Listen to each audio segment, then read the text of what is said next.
Hey, everybody, welcome in once again. Another episode of the Filthy Frank podcast. I'm Bruce Silverman. He's Kevin Finley. He's also known as Filthy Frank. But today, Kevin, we're just going to focus on you and we're going to tell your story a little bit more than we have. We've done little bits and pieces in previous episodes, but I think it's really important for the folks to know who Kevin really is. So, if you had to sum yourself up in a sentence or two, what would it be? Sum myself up in a sentence or two. Well, I think I've led quite a interesting life, all over the map. Like I've said earlier, my life was like an abstract painting, but there's little things where each little thing within that painting, has some meaning to it, at least to me, So yeah, Kevin Finley equals abstract painting. Kevin Finley's life, at least, anyways.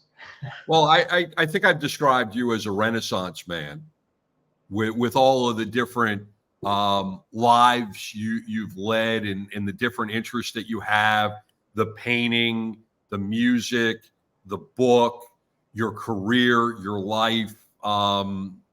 At least you're not like Van Gogh and you haven't cut off an ear. No, not yet, anyway.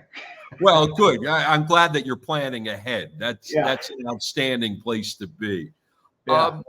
We've covered different things like your childhood, and what I really want to dive into today is more the different careers you've had,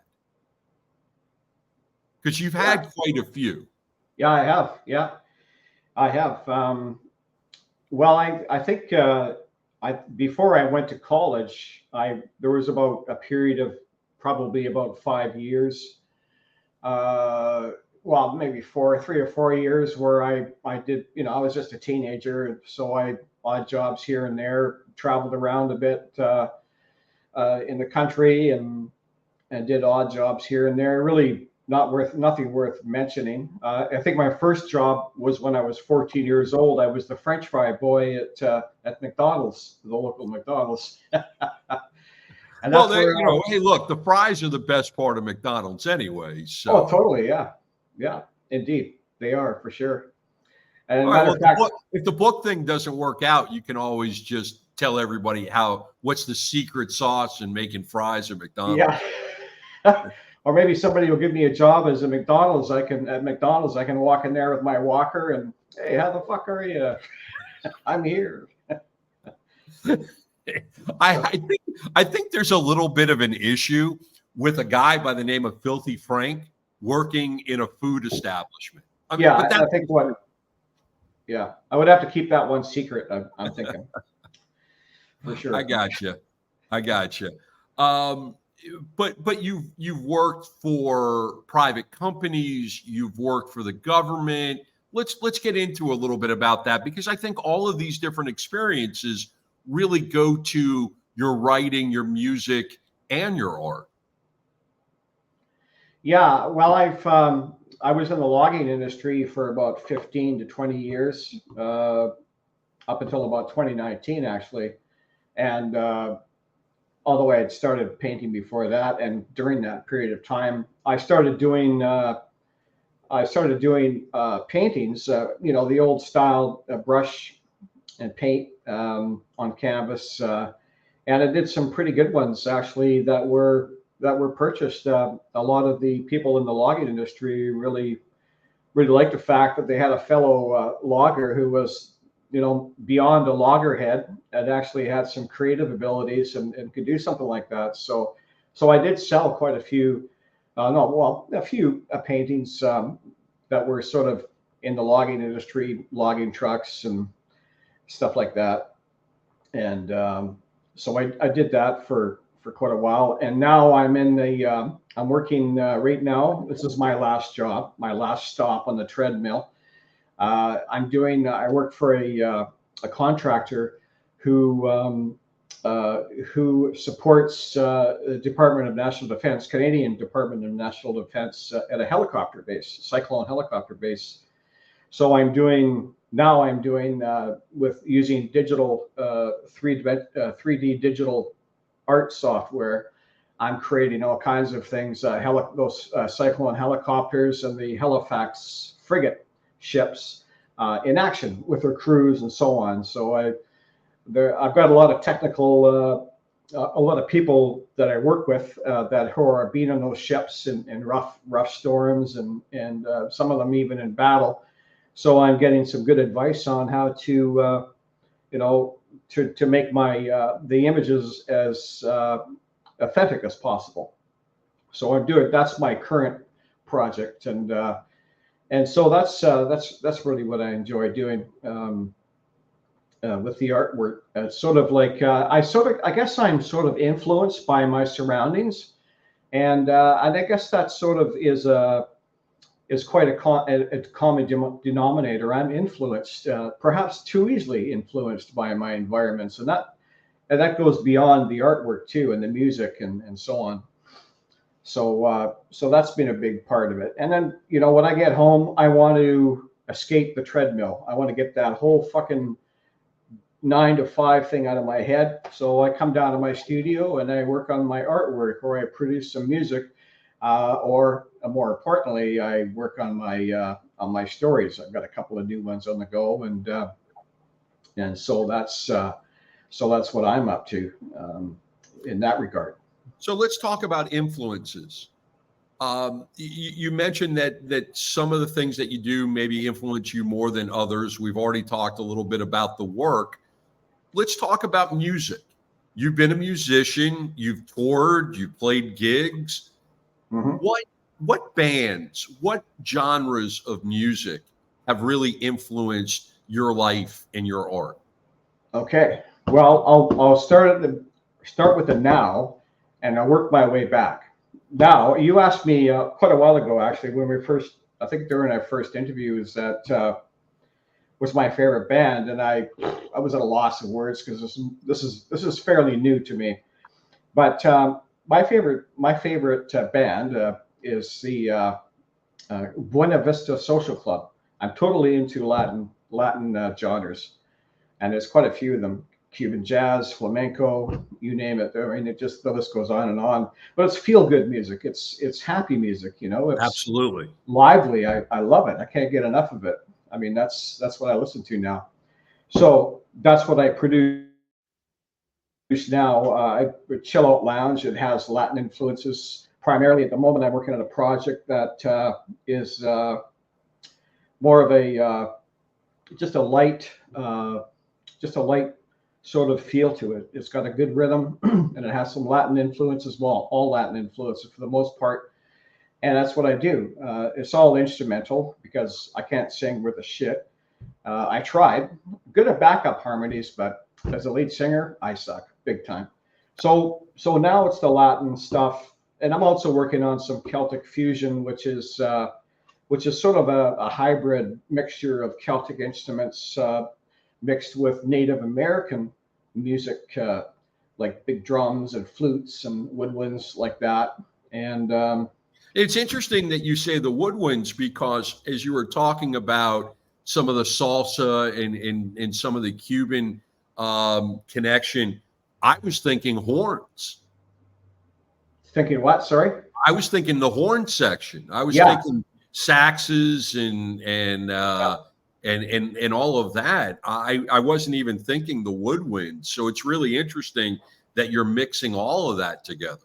Yeah, and I've got one. There was an old video game by the name of Myst that came out in the late '90s with Windows 95 of all things, and they had some fabulous electric horn, they call it, on there, and I just it just blew me away. It just ran shivers down my spine.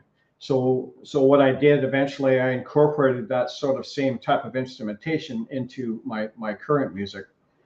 But speaking of horn sections, going back now, back in the '90s, I produced a big band album, and there was a whole horn section. There was 3 female backup singers, and the rest of the band was my old Chivalry and the Finns band, who of course did the recording. So I wrote it all. I produced it. I didn't know anything about. I couldn't read music.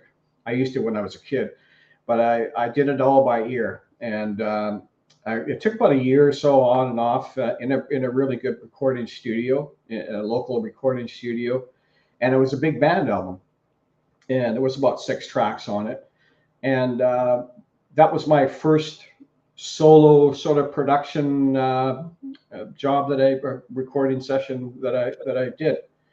But before that, yeah, I played with, speaking of Chivalry and the Finns, who came to help me out with that project. Before that was in the 80s, we played, I was in Chivalry and the Finns, was a 50s band.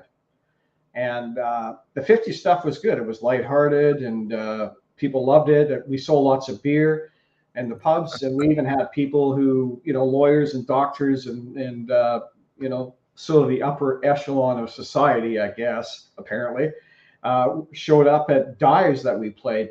And whereas they would never, they brought their wives with them, and they would never show up at a place like that unless, we were there to entertain them. So there was the 50s, then in the 90s was the big band, and then in the on into the millennium, I got into more of I produced an album in 2012, I think it was, that was a symphonic folk album, and that was my first really good.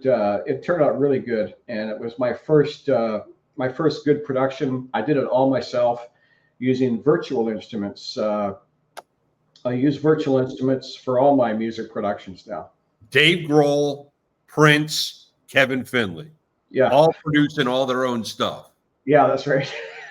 So yeah, I do bounce. Yeah, so my music genres that I jump around from that. I'm like the wanderer, right, going from town to town, and same with the artwork. I jump around with genres and mediums. Now on my Filthy Frank website, all of my artwork will be. I'm just working on that now, but all my artwork is all the characters are nude. There's no clothing on them, and that's not because I'm a pervert. No, it's because you're Filthy Frank. Yeah, it's art. Yeah, exactly. Yeah. So I'll probably do that for a while, then move on to something else. But well, let's stay with art for a second. Who are your influences? Because I made the joke about Van Gogh. I don't think that your work is like Van Gogh. It's a little bit more modern. I know at least the computer generated stuff is what I've seen. Who influences you, or what influences you for your visual artwork? For my visual artwork, I think what I do is I will go to. I don't have any one particular name I can give you, but I do belong to some clubs, some groups that do fine art in different mediums. Using paint and brush or digital artwork and so on and so forth.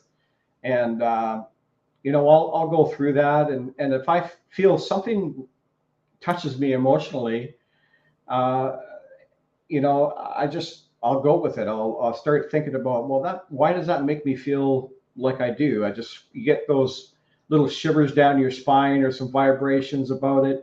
I don't know if other people. I know other people do get that experience. I don't know how many, but I know I do, and I go with that. I think, okay, well, this makes me feel pretty good. I'm gonna think about how I can produce something myself that sort of has the same sort of effect on other people. What influences your writing? My writing? I think because the influence of my writing comes from deep within. Because my mind is always wandering, like my eyes used to do when I was a kid, and I just have to go with. I don't know. It changes from moment, time to day, time to time, moment to moment. That changes.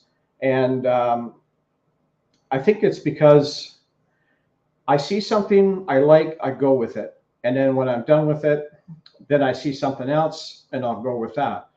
So I don't know.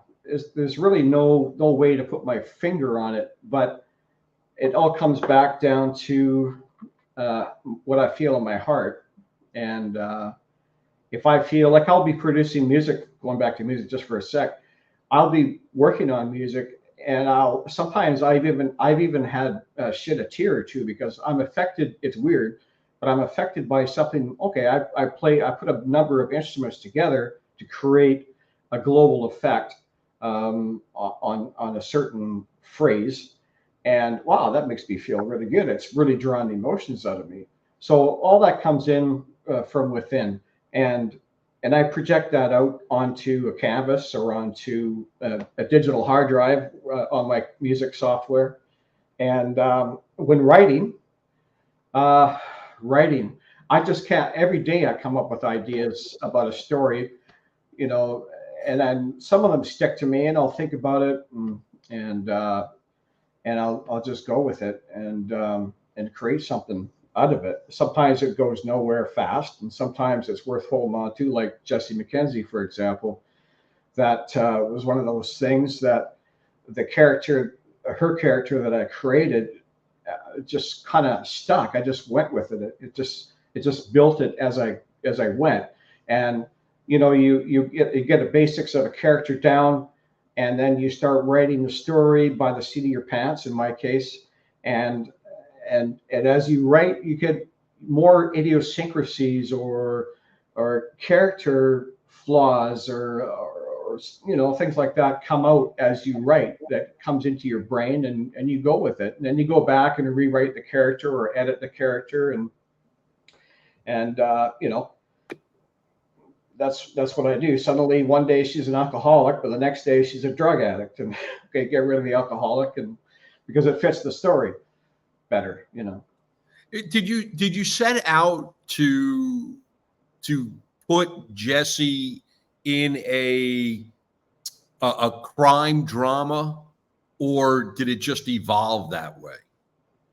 Well, okay, so it evolved that way in the sense, but because I discovered that the best way for my imagination to flow is to sort of build a road for it to drive on, to create an atmosphere where that personality or that character uh, can move through the story, and I think that's because I have created that environment, or realized that that's what I need to do. I need to create that environment and go with the story, and then without that, there's nothing. There has to be sort of the same with a genre of music or the artwork. I need to have something. I need to have a venue of sorts, I guess, for lack of a better word, for it to move freely on the dance floor.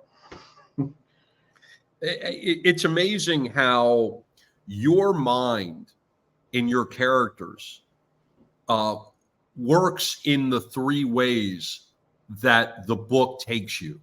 There is that visual. There is the theater of the mind that you created with Jesse McKenzie and all the characters, and then you also had your love of music was part of the book, and your love of cars was part of the book. Yeah. And I really enjoyed that because there was a vividness to the characters. And some of them you didn't like at all. Some of them you really did want to like, but they weren't likable. And then there were people that shouldn't have been likable that were very likable. And I thought there was a nice little layer in your writing, in your development of the characters that way. Yeah. Well, yeah. The I know that it's a good thing to have your audience sort of like the bad guy in a weird, fucked up kind of way. You almost, and that's hard to achieve, but and I don't know if I've done that properly here or not, but in order to create the most dramatic effect, like in anything, is that you want to have your audience, sort of wondering what's next, what's going to happen next, and you almost want the bad guy to win, but we don't. And at the end of the day, we don't want the bad guy to win. Right. Right.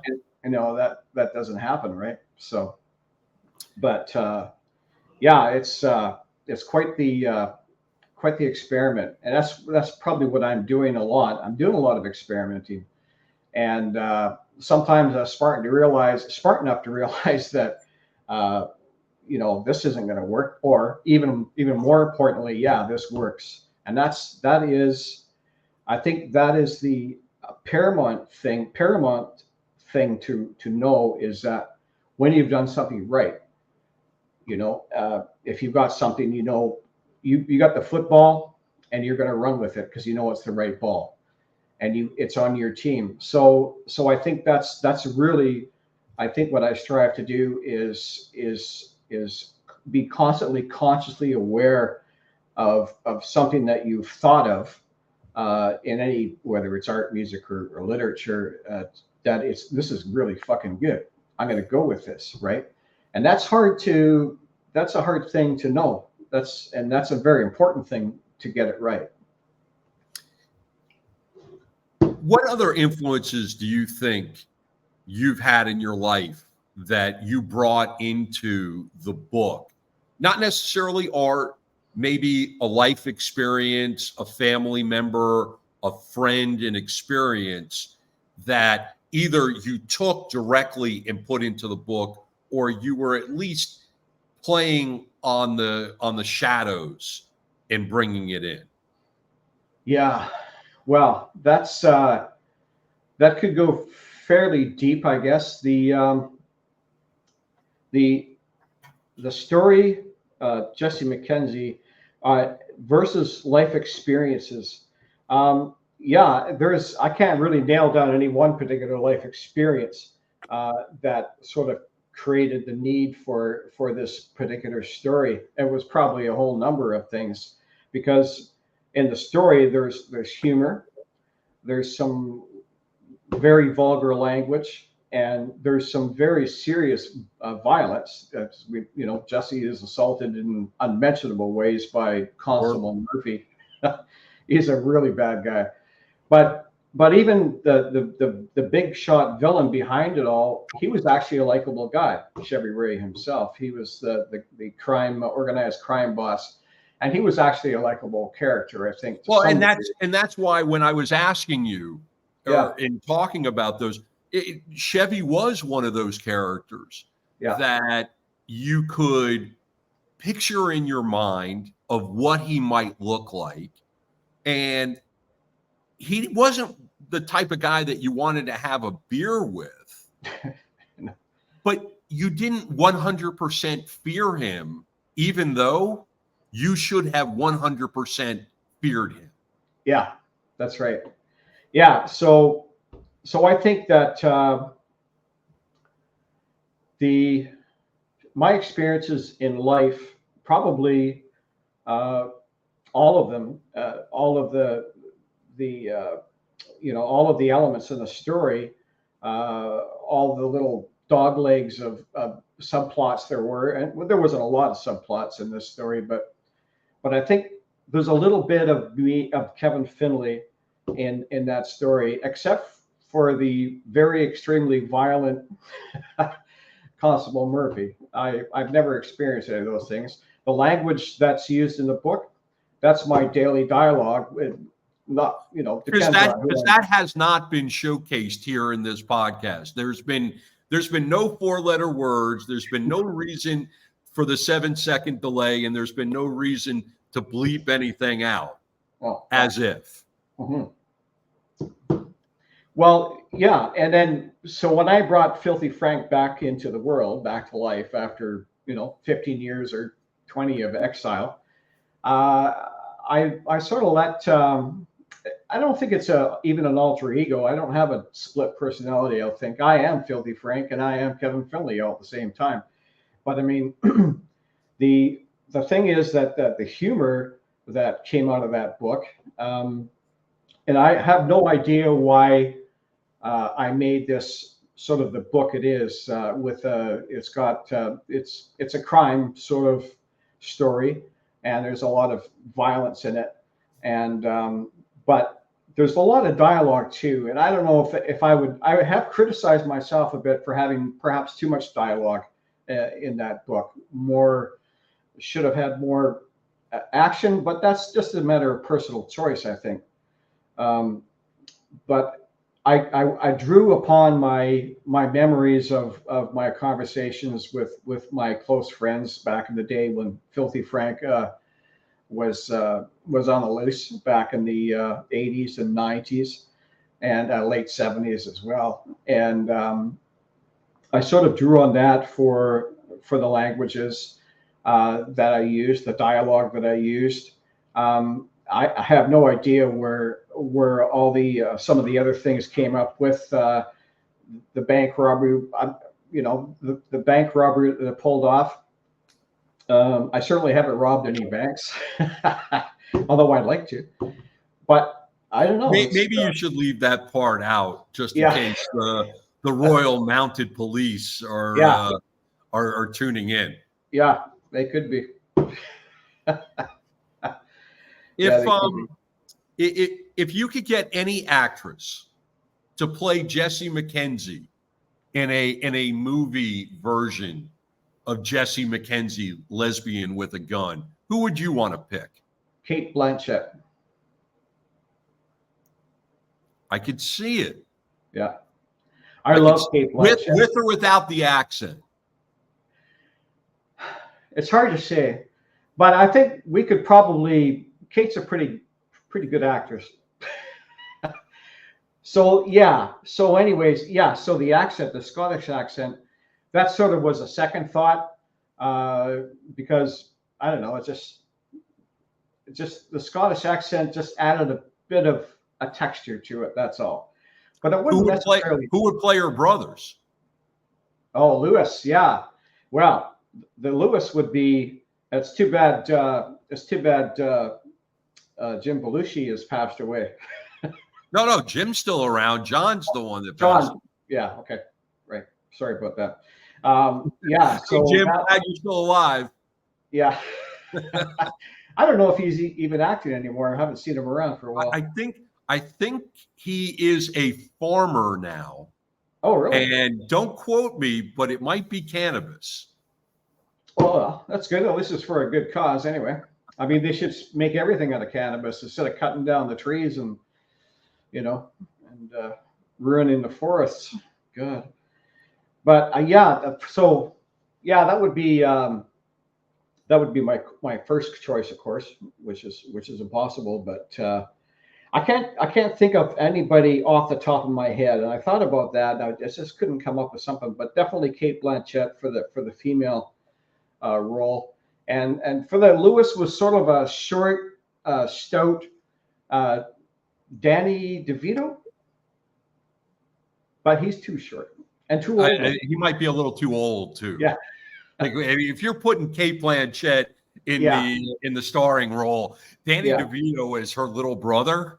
That might be Danny's a great actor, but I think that would even be a little bit of a stretch. Yeah. Now, who could you see as Chevy?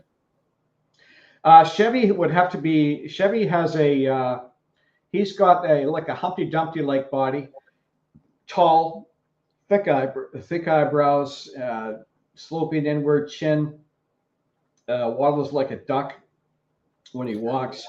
When you started describing him and when I was reading him in the book, did you see the movie Porky's? Yes, I did. Yeah. Porky. Yes. The guy who played Porky, which I don't remember his name, but I think that's that crime boss that I was kind of thinking about. But Porky wasn't as likable as Chevy was. Yeah. Okay, now here is the real big casting. Who's playing the constable? Yeah, constable. Well, we would have to have somebody who's about 6'5" with a quite a lanky build, and that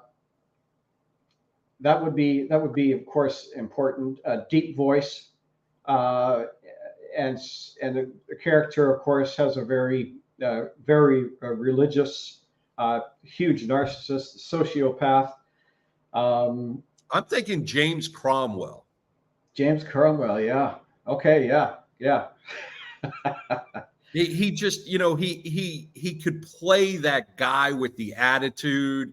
He yeah, he had that voice, kind of like a preacher. yeah. And you could see where he could play somebody that could be that twisted. Hmm. All right. Yeah, Yeah, yeah. we'll put all of these notes in there for the casting director. Okay, sounds good. Definitely got to have Kate Blanchett, though. I think she's still young enough to play because Jesse McKenzie in the story is 44 years old. So I That's know about that right. Kate Blanchett is a little older than that, but she could certainly pass for 44, I'm sure. And who plays her love interest? Her what? Sorry? Her love interest. Oh, yeah. So we would have to have an Oriental lady for that. And there's a lady who, and I don't know the name offhand, but she recently won an Academy Award last year, I think, and she was also on Star Trek Discovery as she was the good person for one of the seasons, and then she went into being the bad person. And I'm not sure if she was Chinese or Japanese, but she certainly would be, and she's probably in her 40s, and that would probably be the perfect match. I can't think of her name right now, but anybody who's better at names. See, the thing is with me, I got a terrible memory for names, and that's why I think they should give just people numbers instead of names. And Yeah, actually, I think they did that in a book once, and I think that book kind of freaked a few people out. Mhm. So yeah, Yeah, we'll stay away from numbers. Between a yeah. book and there was a period of time in Germany in the 40s where everybody got numbers too. So Oh, we'll okay, yeah. avoid all of that. Okay, well, so we don't want to go there then. I got you. Yeah. So are you working? Are you working on your next novel right now, or are you just still kicking the tires on things? No, I am working on the next novel.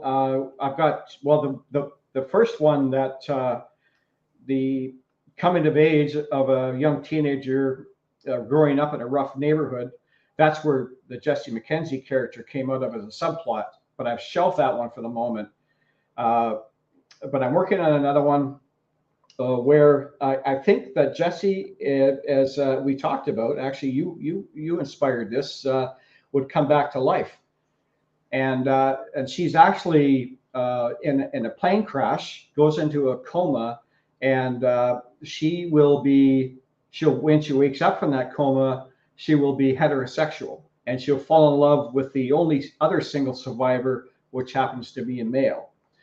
And that's all I know for the moment. I'm just sort of in the midst of creating the characters and a bit of doing a treatment, if you will, on that story, just to sort of. I don't really like mapping things out too much, but I got to have some kind of idea, Yeah, you a need the rough outline. direction. Yeah, Yeah. Well, the good news is this is recorded, so I look forward to the residuals. So thank yeah, you very much for that. you got it. Um, the book is a lot of fun. It really is a lot of fun, despite some of the very dark moments. It does have a sense of humor. It does have characters that are fleshed out, and you Yeah, can see them. You can see the weather during the bank robbing scene.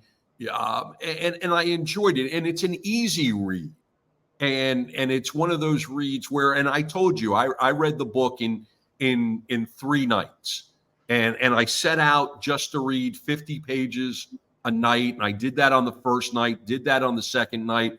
On the third night I did my 50 pages, and I was like, I'm going for it. I got yeah. to see how this thing ends. So it was really, really enjoyable. Obviously, folks, you can get the book on Amazon, which is what you should do. In future episodes, we're going to talk all about Jesse. We're going to talk about the book. We're going to talk about the characters. We're going to have a lot of fun with the additional conversations. Kevin is absolutely a Renaissance man. It is really fascinating and interesting and fun for me to help you tell your story, not just of Jesse McKenzie, not just of Filthy Frank, but also Kevin Finley. And I think what's really amazing is that in every artist, especially every writer, there is so much of what they put into their art, into their words, that is theirs. Even in nonfiction, you know that there is parts of the writer, even in history books, parts of the writer that are just there. Their personality is there, and it's their writing style. And you just have created a fun writing style. And for your first book and your first publish, Jesse McKenzie, Lesbian with a Gun, certainly showcases Filthy. It showcases Frank. It showcases Kevin. And for me, that's a lot of fun. And what's really nice is that most people don't create a podcast. They don't explain or talk about their art. Their art's just out there. Maybe they do an interview or two, but for you to lay yourself bare like this, hey, and see, that's the Canadian Mounted Police right now. Canadian Mounted Police, yes. Yeah, they caught up with you. They found out. Yeah. In all fairness and in all seriousness, and it's really great to see you lay yourself bare and really explain yourself, warts and all, because I think that makes the book that much more authentic. Yeah.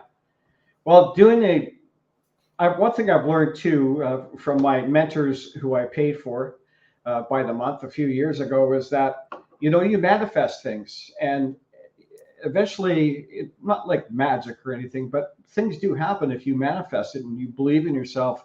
And here, suddenly I found myself with you, and I never thought, a few months ago that I would do podcasts, but I had, my mind was open. And that's one thing about me. I have a very open, liberal mind, not in the political liberal sense these days, but you know what I mean. And I'm open to everything. And that's why, when I came across something that eventually led to you, and I just kept looking and kept searching. And that's what when I write, it's the same thing. I will leave my mind open to anything that comes into my head and consider it. Is it worth putting in there or not? And that's the way I guess my life has been with pretty much everything. That is my MO. I just, lately, at least anyways, I just, I manifest things and think about how I can achieve those goals. And here I am now. And my main thing is to write a really good story. I don't care about making money. That's not a big thing on the table. But doing the best I can, that is, to me, that's the most important thing. And to entertain people while I'm at it. It's kind of like Curly in City Slickers, that one thing. Yeah. And you figured it out. And you have figured it out, my friend. So thank you very much. Okay. Well, you're welcome. We'll see you next time. I'm Bruce. He's Kevin. At least today, for today, he's Kevin. Sometimes he's Frank, but today he's Kevin. Thank you very much, everybody. We'll see you next time. Okay. Thanks, Bruce.